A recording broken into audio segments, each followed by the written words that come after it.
I replaced the clutch master Chevy Cobalt. First, disconnect the battery, either side. 2, pull the clips for the computer. You're going to have to get that out. And that'll come out. 3, fuse box is going to come out. So you're going to pull this wire clip here. And you're going to take the battery. Yeah, this is loose because I've already done it before. We have no clutch pedal.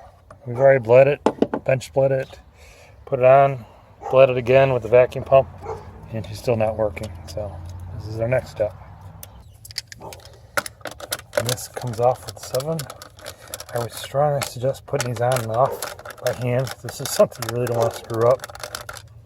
Only a couple of them, takes a minute. And tip to get the plugs off of here.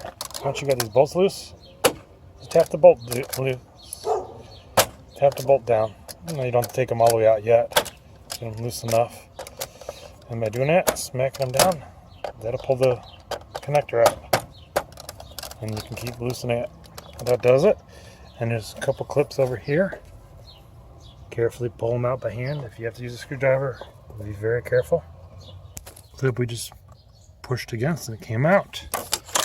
There's one clip here, one clip in the back, and 2 clips here. Try to do everything by hand or with hand tools. And then see one of them came off. And they're only going to go in one way, so you shouldn't have to worry about that. Chevys are pretty good with their connectors. If you use my technique of just pushing them down or slamming them down with your hand tapping on the screwdriver, all these pieces will go out. And this should come out. If not, just pull it out. That's it. This is how you get the fuse box out. So there it is. I'll try to take a picture. You can see which ways, but they all go.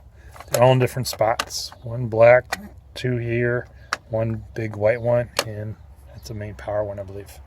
So that's how you take the fuse box out. Then we're going to take this out, that out. But this is, I'm going to make one part of the video showing how to take the fuse box out, and then the rest of it, how to get the clutch master out.